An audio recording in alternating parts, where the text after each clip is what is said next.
안녕하십니까. 오늘 성경과 계시 8번째 강의 시간은 계시의 의미에 대해서 계시와 현대문화 부분하고 계시와 현대 유럽의 인간성이라는 주제로 살펴보려고 합니다. 20세기의 두 전란을 거치면서 현대사상은 사상적 공백으로 헤매게 됐고, 기존의 합리주의는 양차 세계대전과 경제 대공황을 거치면서 그 기세가 꺾였어요. 그 합리주의는 근원적으로 본인들의 이성의 합리성으로 진리를 명명백백하게 파악할 수 있다고 주장을 했었는데, 양차, 1차, 2차 세계대전과 경제 대공황은 그들의 그런 기대를 꺾어버렸어요. 절망을 하게 된 거죠. 또 그뿐만 아니라 그와 더불어서 18세기부터 시작된 광풍이라 할 만한 뉴턴의 고전역학, 그것으로 정리된 동적이고 기계적인 세계관도 새로운 물리학의 정립으로 새 국면을 맞이하게 되었습니다. 이것은 최초의 상대성 이론을 발표한 아인슈타인에 의해서 시작됐는데요. 물리학에 있어서 고전역학과 다른 새로운 패러다임의 학문이 열리게 된 겁니다. 그래서 뉴턴의 고전역학을 통해서 정리되었던 시간의 등방성과 공간의 무한성은 아인슈타인의 일반 상대성 이론으로 파괴되었어요. 그리고 오히려 그 자리에 시공간의 제한성과 확장성이 차지하게 됐어요. 아인슈타인의 상대성 이론은 물리학의 새로운 지평입니다. 그래서 그 전까지 물리학계를 지배해왔던 뉴턴의 고전역학이 새로운 물리학의 발견으로 전면적으로 수정되고 전환되었어요. 특별히 시간과 공간의 개념에 있어서 그 이전 시대와 다르게 됐어요. 그러니까 고전역학 시대와 양자역학 시대가 다르다는 거죠. 그것은 시간과 공간의 상대성입니다. 양자역학은. 그래서 무한하고 변하지 않는 것으로 이해됐던 시간과 공간이 아인슈타인의 일반 상대성 이론으로 여지없이 무너진 것이죠. 그래서 아인슈타인의 일반 상대성 이론은 후대 양자역학이라고 하는 새로운 학문의 분야로 나아가게 되는 계기가 되었고, 이것이 이제 새로운 동력학의 지평이 열렸다, 이렇게 평가가 되는 겁니다. 아인슈타인 자신도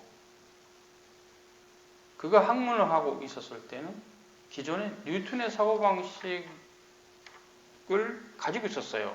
그랬던 분이에요. 오히려 그가 발견하게 된 과학적 사실로 자신도 당하게 되었다라고 말합니다. 모르는 거죠. 세상이 그렇게 생긴 줄을. 뉴턴이 보는 수준에서만 세상을 보다가 그 터 위에서 좀 더 발전된 물리학을 수학적으로 정리를 하고 나서 결론은 우리가 미처 못 본 것이 있는데, 그러면 이제 그러니까 아인슈타인 이전에 뉴턴의 동력학이 다 무너지는, 즉 그것은 무엇이냐면 뭘 계산하지 않은 형태에서 완전한 형태의 이론이 아니라는 것이 드러나 버린 거죠. 그래서 이제 아인슈타인 이후에는 뉴턴의 이론은 고전역학입니다. 말 그대로 고전역학. 완전히 틀린 이론도 아니지만 또 완전히 맞는 이론도 아니에요. 다시 정리하면 그런 과학적 이론이 진리가 아니라는 거에서 이제는 현대 과학은 인정합니다. 진리는 아니다. 과학의 이론은 이렇게 정리가 됐어요. 현상에 대한 가장 합리적인 답이다, 이거죠. 이제 아인슈타인 이후에 물리학계의 양자역학이라고 하는 새로운 영역이 개척됐는데, 그 분야를 개척한 대표적인 학자는 닐스 보hr, 슈리딩거, 하이젠베르그 등이 있습니다. 그리고 연력학과 입자물리학에서 또 발전이 있으면서 우주론도 새롭게 정리가 됐습니다. 그래서 이제 빅뱅 이론이라고 있는데요. 뭐 자세하게 얘기는 안 하겠지만 양자역학의 발견으로 도래하게 된 새로운 사고방식의 이 대변화를 독일의 물리학자 하이젠베르그는 불확정성의 원리라 했어요. 존재 자체가 있는 게 아니고 확률적으로 거기 많이 있다. 이런 개념이에요, 실은. 그러니까 양자역학의 개념으로 보면 어떤 사람이 거기 서 있으면 확률적으로 99.99% 그 사람이 거기 있는 거다는 얘기예요. 0.001% 거기 없을 수도 있다는 가능성을 열어두자는 얘기예요.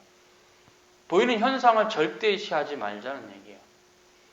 이것은 상당히 고전역학에서 발전된 사고입니다. 고전역학은 보이는 세계를 절대시했어요. 보이는 세계가 절대시되고 그 절대 잘하는 개념까지 붙이면 신이 된다는 개념이고 하나님이 된다는 개념이면 자연이 곧 하나님이 되니까 범신론이죠. 굉장히 심각한 오류를 그 당시 보여줬어도 그 당시 학문의 발달이 거기에 멈췄기 때문에 더 이상은 뭐 말할 수 없었어요.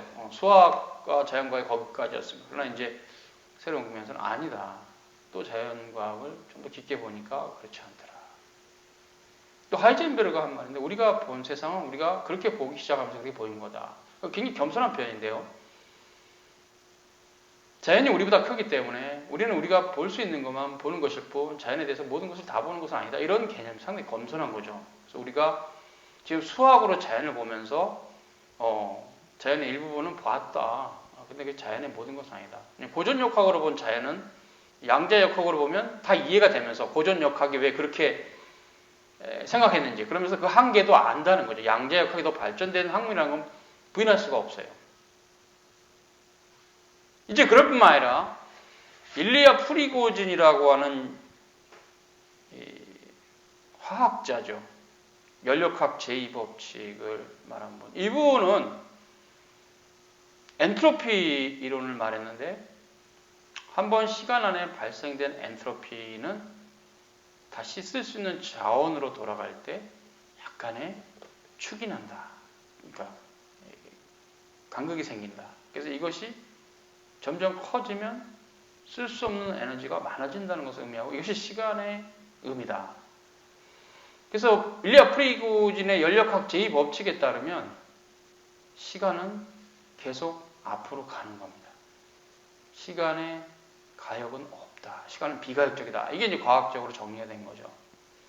그래서 연력학 제2법칙 이후에 타임머신은 불가하다라는 결론이 떨어진 겁니다. 왜? 시간은 뒤로 갈 수 없다. 그러면 시간 안에 살아가는 물체, 모든 물체, 뒤로 갈 수 없다는 거죠. 답이 나오잖아요. 뒤로 갈 수 없다. 물체는, 물리 현상 안에 있는 모든 물체는 뒤로 갈 수 없다. 그래서 연력학 이 법칙이 정리가 되고 나서 수학적으로 타임머신은 그냥 그것은 개꿈 정도다. 개소리다. 이렇게 된 겁니다. 의미가 없어요. 그건 그냥 말 그대로 진짜 소설이 되어버린, SF 소설이 되어버린 사실관계가 이제 되지 않는 그냥 상상으로만. 그래서 이런 형태 안에서 이제 정리가 된 거죠. 그럴 뿐만 아니라 생물학에 있어서 유전공학도 굉장히 발달해서, 유전공학에서는 우리가 뭐 생각할 수 있습니까? 뭐 우리나라에도 굉장히 유명한 화학으로 시작하신 분도 뭐 유명하신데, 유전공학에 있어서는 상당히 독특하게 난자 정자의 결합 없이도 생명체가 탄생할 수 있다는 수학적인 답을 얻었어요. 그런 형태는, 그러니까 과학적으로 봐도 우리 예수님의 동정녀 탄생이 가능하다는, 과학적으로, 수학적으로 결론에 이르러요. 그러니까 이게 과학이 발달하기 전에는 그럴 수 없다. 생물학의 결과로 봤을 때는 아무리 봐도 남녀가 결합되지 않고는 생명체는 탄생할 수 없다라는 것이 그 당시 학문의 주장인데, 그걸 절대시한 게 문제였어요. 지금은 그렇지 않다. 이게 뭡니까? 그래서 우리가 동정녀 탄생, 예수님의 동정녀 탄생조차도 비과학적이다라고 말하면 무식한 사람입니다. 과학적이에요. 주님 그렇게 탄생하셨어요. 하나님 성령께서 하신 일이 주님은 하실 수 있으신 분이에요. 과학 위에 계신데, 과학을 창조하신 분인데 인간이 모를 뿐이에요. 하나님 하신 일을. 이런 부분에 있어서 많은 자들이 자연과학의 결과물을 너무 과신함으로 우리 하나님의 무한성에 대해서 함부로 단정하고 속된 말로 까부는 거예요. 까부면 안 됩니다. 하나님 앞에서. 우리 하나님은 우리 상상을 초월하신 분입니다. 불가해하신 분입니다. 인간 편에서 보면. 그래서 믿음으로만 하나님을 알 수 있다는 것이요. 우리 구주 예수 그리스도의 은총이 없으면, 구속의 은총이 없으면 주님을 알 수가 없어요. 천지를 창조하신 그분을 알 수가 없어요. 믿음으로만 알 수가 있어요. 이런 부분에 대한 이해가 없으니까 자꾸 학문으로 하나님의 말씀 판단하려고 하는 위험한 지경에 이르고, 그것은 결국 나중에 또 그 문제가 있는 이론으로 결과적으로 거짓말로 드러나는 형태가 18세기 이후에 지금까지 계속 패러다임이 바뀌면서 있었던 자연과학이 스스로 자신의 이론을 파괴시키는 이런 이상한 역사가 있고, 그러니까 진리로 받은 게 문제라는 거죠. 그것은 또 어떤 이론 안에서 어떤 이런 고전역학 또 어떤 조건 안에서는 맞는 얘기입니다. 그러나 그 조건이 안 맞는 세계, 나노 세계나 이런데 이런 형태 가면 안 맞아요. 적당한 크기의 어떤 무게가 있는 물체는 다 위에서 아래로 떨어져요. 근데 소립자는 안 그래요. 소립자는 만유인력의 영향을 받지를 전혀 않습니다. 이것이 양자역학에서 드러난 거죠. 소립자를 연구하면서. 소립자를 연구하면, 그러니까 고전역학 시대에 소립자를 연구하면 이제 인류의 모든 어떤 그런 의문들, 비밀들, 자연과학 비밀 다 드러날 거다 생각했어요. 근데 오히려 소립자 연구가 진행되면 진행될수록 우리는 아무것도 모르겠다 이렇게 돼버린 거예요. 자연과학의 한계입니다. 그래서 이제 이런 부분들을 지금은 자연과학자들이 겸손하게 인정하는데 오히려 철학자들이나 이제 자유주의신학자들이 그런 자연과학의 터 위에서 학문하면서 굉장히 절대적인 것처럼, 문소설이 사실인 것처럼, 흉문서가 있는 것처럼 이렇게 쓸데없는 소리들을 하는 게 문제입니다. 아닙니다. 그거 다 틀린 말입니다. 우리 입장에서. 증거도 없고 자기들의 내피셜이에요. 하나님의 말씀을 거부한, 계시성을 거부한, 성경의 계시성을 거부한 터 위에서 그냥 자기들의 학문을 그냥 해버린 거예요. 머리가 좋으니까 아주 날카롭고 정교한 학문을 수립했을지 모르지만 진리는 아닙니다. 사상 누각입니다. 하나님은 살아계십니다. 그래서 이런 부분에 있어 우리 자연과학의 이해를 통해서 우리 하나님의 무한하신가, 광대하신가, 영원하신가, 자연과학의 발견을 초월하시는 그런 놀라우심, 어미로우심을 알 수가 있어요. 참으로 자연과학을 제대로 공부한다면 지금 시대에는 겸손해질 수는 없어요. 하나님에 대해서 더더. 하나님은 살아계십니다. 그분의 일을 그냥 하십니다. 인간들이 자신들의 오만함으로 하나님이 있다는 둥, 안 계신다는 둥, 계신다는 둥이 정말 욕 나올 일이죠. 이따위 짓을 하는 거죠. 하나님은 살아계십니다. 그래서 우리가 그 전능하신 하나님, 높으신 하나님에 대해서 생각할 때에 자연과학은 하나의 이론으로만 받아야 됩니다. 가장 합리적이에요. 물 자체에 대한 현상을 설명하는데 가장 합리적입니다. 그러나 그 자체가 진리는 아닙니다. 그래서 주님께서 물 위로 걸어가신 사건도 신비하나 분명히 주님께서 하시고자 하시면 하실 수 있으셨고 하셨다고 믿을 수 있어요. 우리는. 그건 또 과학적입니다. 다만 인류가 모르는 과학이 뿐이에요. 그래서 우리가 이런 부분을 우리가 생각할 부분이 있고 통과합시다. 환원주의적 사고방식도 지금 문제가 많이 되고 있어요. 아까 소립자를 다 파헤치면 진리가 드러날 줄 알았는데 아무것도 드러난 거고 진리를 우리가 알 수 없을 수도 있다라는 절망을 보게 된 겁니다. 현대 자연과학은.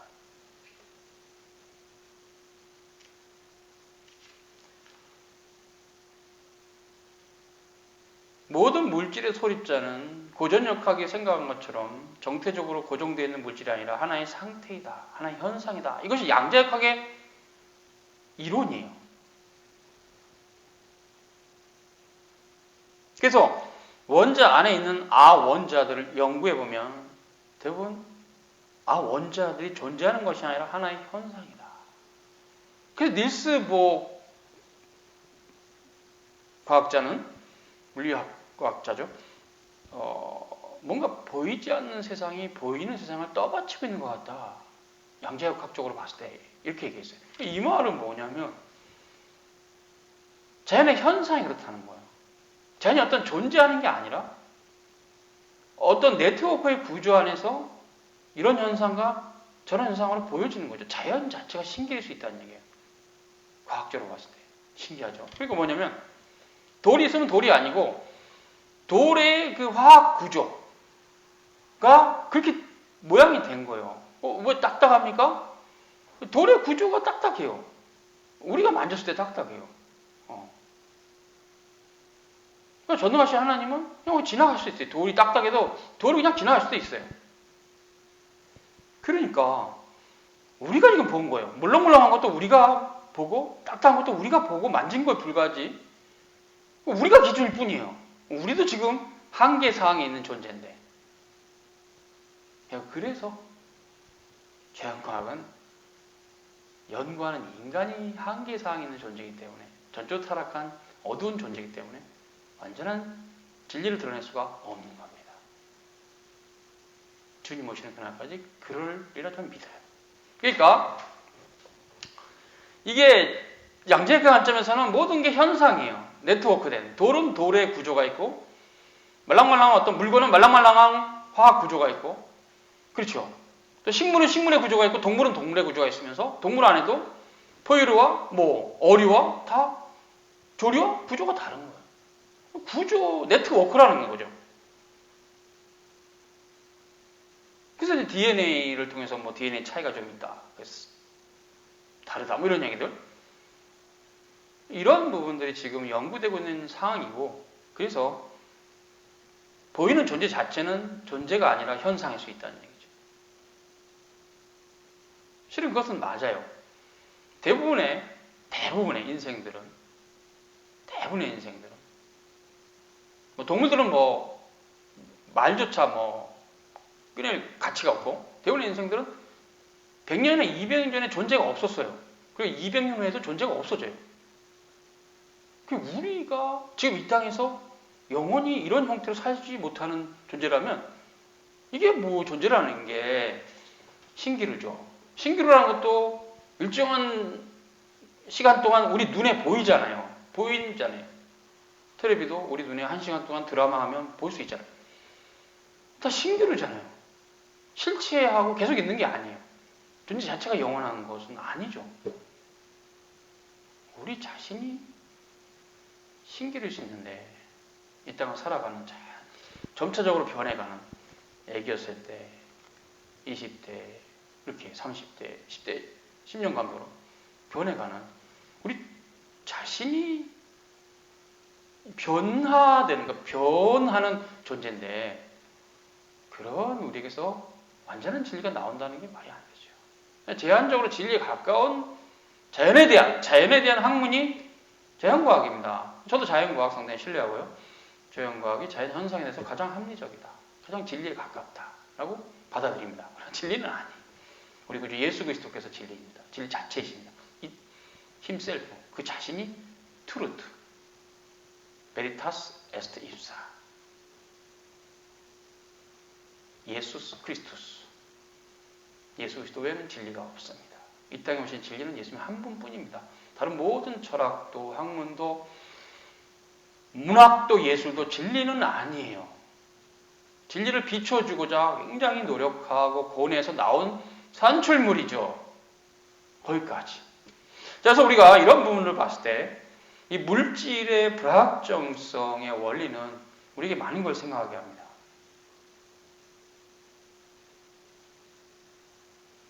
그죠? 그리고 20세기 후반부터 발생했던 이 연력학도, 엔트로피의 개념도 우리에게 또 많은 걸 생각하게 합니다.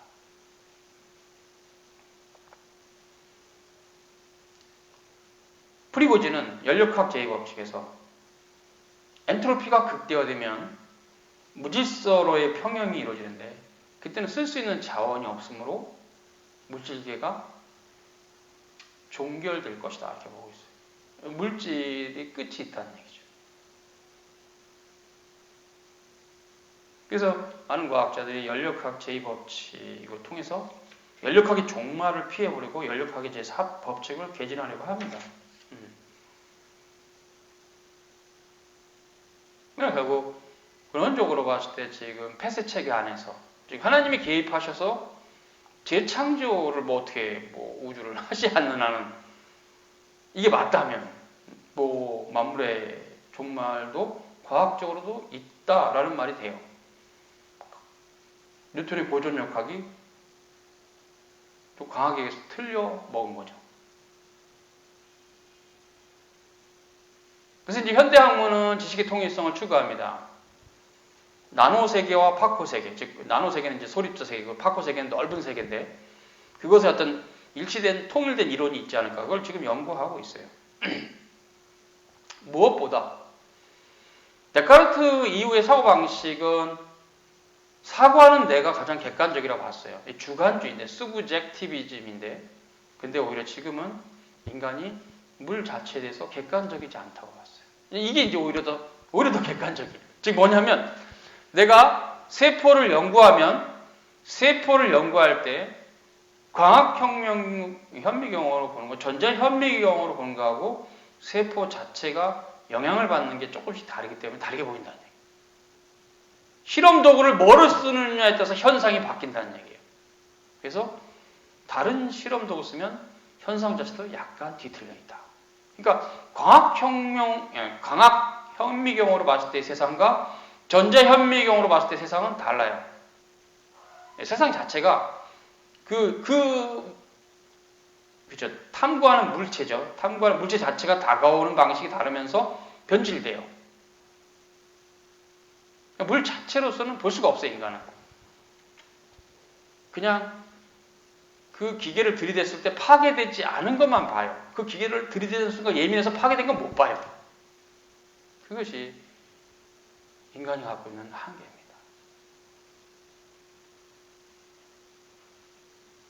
하여튼 그래서 옛날에 의사나 지금 의사나 다르다면 째고 봉하고 이런 거 외에는 비슷할 수도 있다고 그러잖아요. 왜냐면 진맥을 딱 짚어서 피의 흐름을 통해서 보는 거나 째고 보는 거나 뭐가 더 나은지 아무도 모르죠. 어쨌든 역사는 그래서 저는 개인적으로 발전하는 게 아니라 변화되는 거다. 어느 시대가 더 낫다고 함부로 속된 말로 까불지 마라. 우리 시대가 옛 시대보다 낫다? 웃기지 마라. 아담은 동물들의 이름을 다 불러주고 다 기억했다. 기억력이 우리보다 탁월했다. 오히려 어쩌면 문자의 발견은 이제 노아홍수 이후인데요. 그러니까 문자의 발견은 문자가 발명됐는데 문자의 발명은 기억력의 퇴화로부터 비롯된 것이 아닐까라고 우리는 추측할 수 있어요.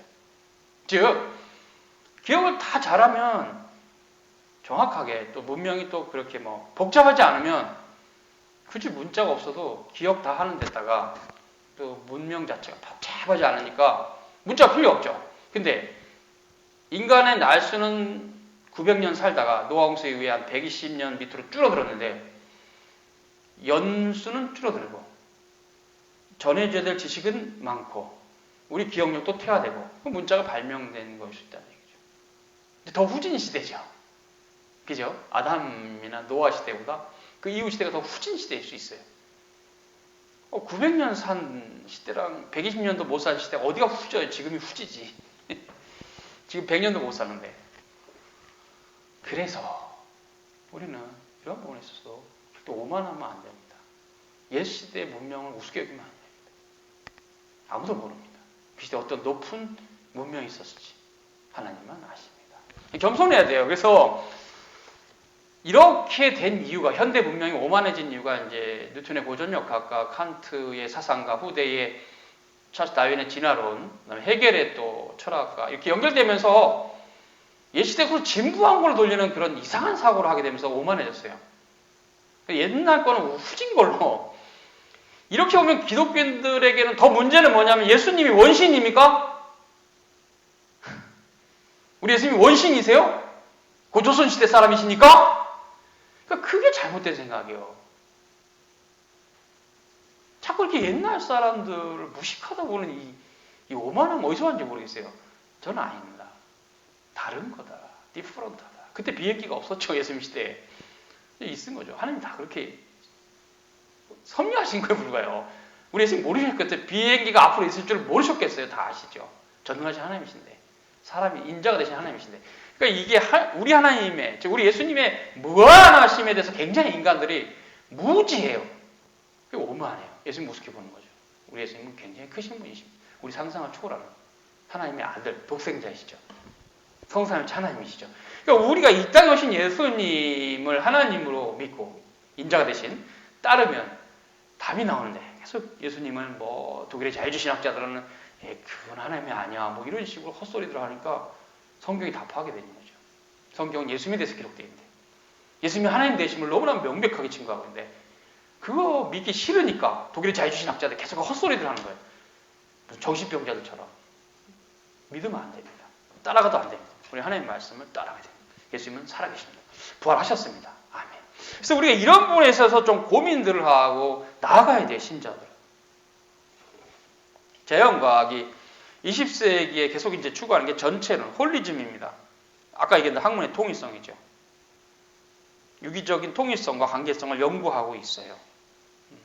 이것은 이제 18세기 이후에 환원주의적 사고방식, 기계론적 사고방식, 떼었다 붙였다, 떼었다 붙였다. 이거에서부터 이제 오가닉 사고방식, 유기적이고 통일적인 사고방식을 간다는 거죠.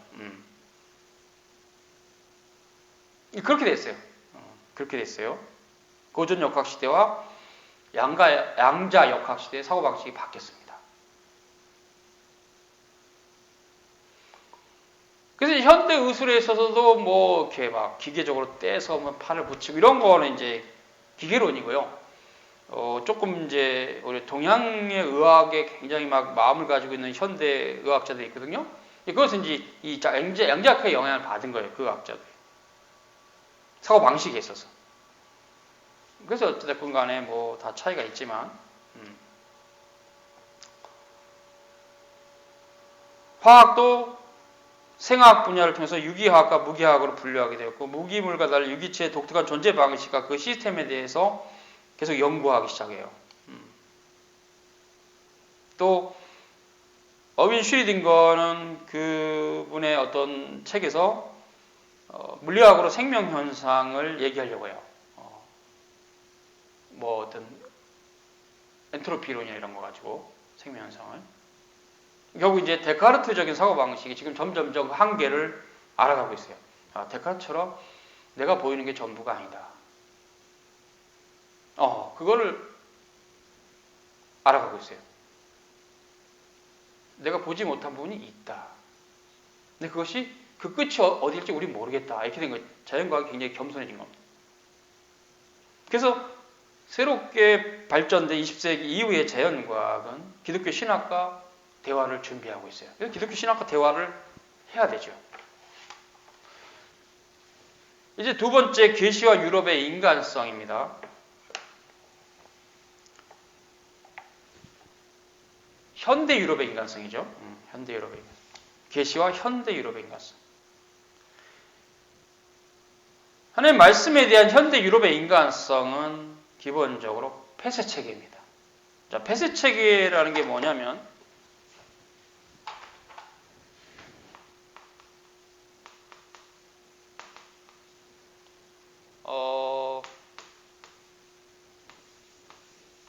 개방체계와 반대되는 말인데요. 개방체계가 뭔지 이해하면 폐쇄체계가 된다.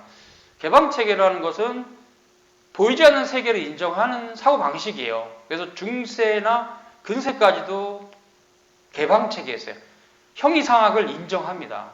형이상학을 인정해요. 거기에 지식에 대해서 존중합니다.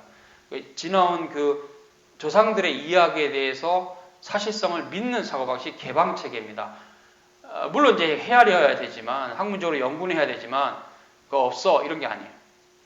근데 폐쇄체계는 뭐냐면 18세기 이후에 도래했는데 계몽주의 이후에 형이상학을 인정 안 해요. 신학 인정 안 합니다. 영적인 존재 인정 안 해요. 마음 그런 거 없다고 봐요. 인간이 영혼 그런 거 없어. 푸스케 그런 거 없어. 루아오 그런 거 없어. 이렇게 해서 폐쇄체계에는 감각하는 존재로서의 인간만 있고 영혼이 없는 거죠. 인간이 영혼이 없어요. 영원한 것을 추구하는 마음 없어요. 이게 폐쇄체계입니다. 즉 그거는 오히려 물질의 지배 아래 있다고 보는 게 폐쇄체계예요. 인간이 뭐 사랑하고 뭐 연애하고 이런 거 다 화학적인 반응에 불과하다 이렇게 보는 거죠. 이런 형태가 문학도 철학도 왜소하게 된 겁니다. 그래서 자연과학이 그냥 지배해버린 거야. 야, 니들 까불지 마. 그거 분석해보면 눈물? 사랑은 눈물의 씨야? 야, 눈물 이렇게 분석해. 화학적으로 화학식 나와. 그거야. 아마 눈물은 그거야. 화학식, 뭐 어쩌죠. 이렇게 모든 걸 물리학과, 자연과학으로 다 설명해버리는 되면서 인간의 고기성, 존엄성이 다 망가진 거죠. 그래서 이런 현대 문명이 극단적으로 가는 게 물질주의가 될 수뿐이 없어요. 물질만 많으면 뭐니 해도 머니가 최고야. 실용주의와 프레그머티즘과 돈신을 따라가는데 만몬신앙이 될 수뿐이 없어요. 하나님 말씀이 없으면. 여호와 율법은 그걸 뛰어넘습니다. 나는 너희가 보이지 않는 곳에 있으며 내가 너에게 말한 거를 믿기 전에는 너희들은 나를 알 수 없어. 이게 하나님께서 말씀하시죠. 하나님의 계시된 말씀은 영원합니다. 비록 사도와 선지자라는 우리가 동일한 성경을 가진 사람들이 쓰였어도 하나님의 말씀입니다. 그 하나님 말씀이, 그러니까 사도들이 쓴 기록이 걸친 거예요. 그걸 안 믿으면 할 말이 없어요. 왜? 그게 하나님 말씀이 아니라는 증거도 없거든요, 어차피. 근데 그걸 우리가 아니라고 따라갈 이유가 뭐 있어요? 역사 가운데, 긴 역사 가운데 그것이 하나님 말씀이라는 증거가 더 확실합니다. 우리 하나님 말씀, 변함이 없는 말씀입니다. 성경의 축자 영감설은 중요합니다. 성경의 무어성 매우 중요합니다. 그러지 않을 거면 하나님 말씀이 아니죠. 오류가 있다면 성경이. 전능하신 하나님이 완전하신데 그가 성령으로 기록하신 하나님 말씀이 오류가 있을 수가 없어요. 논리를 따져서. 우리 프로더스를 따라서 정리하는 축제한금도 마찬가지. 한자 한자를 하나님 성령께서 역사하셨어요. 그렇지 않다면 다 인간의 문서만 되죠. 아닙니다. 한 본문도 버릴 수 없어요. 존중해야 됩니다. 하나님 말씀. 심화성 전체가 굉장히 중요한 개념입니다. 그래서 지금 유럽의 인간성은 폐쇄체계입니다. 비교하면 이제 고대 철학자들이나 중세는 기독교적인 형태, 기독교 국가니까 유럽이 말할 거 없고 다 그래도 영원한 존재에 대한 막연한 그런 이해가 있었어요. 근데 그것이 다분히 없었어요. 그것이 이제 자연과학으로 무너졌는데 뉴턴의 고전 역할 한 역할을 했고 후대 다인의 진화론도 한 역할을 했고 그리고 이제 중간에 칸트가 철학적으로 정리했고 또 해겔이 그걸 받아가지고 또 뭐 신은 발전하는 역사다. 역사 이코르 신이다. 뭐 이런 또 뭐 제 입장에서는 개소리도 했고 이러면서 하나님의 존재에 대해서 없다라는 식으로 계속 간 거예요. 우리 하나님 믿는 신실한 크리스찬들 입장에서는 답답할 노릇이겠죠. 정말 그런가? 아닙니다. 주님은 살아계십니다. 그래서 이런 분간에서 우리는 계속 연구를 해야 돼요. 크리스찬들 하나님 말씀을 따라서. 그래서 이제 오늘 여기까지 유럽의 인간성이 그렇게 됐다. 그래서 지금 유럽인들이 이렇게 신의 존재를 믿지 않고 폐쇄체계 안에 살아가면서 또 그런 형태로 이제 자꾸 이제 서구화를 시키죠. 서구화되지 않은 나라들을. 우리나라도 200년 전에는 서구화되지 않아서 뭐 도깨비도 있다 그랬잖아요. 지금 이제 서구화돼서 그런 거 없다 그러잖아요. 그런 거 없다고 믿죠 다. 뭐 편하니까. 어쨌든 그런데요. 그런 형태가 유럽의 인간성입니다. 제가 이제 뒤에 적은 거 간략하게 설명하고 오늘 강의는 마칩니다. 학문에 있어서 우리가 이제 크리스찬 입장에서 봐야 될 것은 이런 질서가 있다는 것을 알아야 되는데요. 학문은 신학과 자연철학과 학문이라고 보기 어렵지만 또 그것도 진실을 추구하는 거니까 예술이 있습니다. 신학은 계시를 해석하는 겁니다. 그래서 신학이 영어로 테올로지, 헬라어로 데우스 로고스.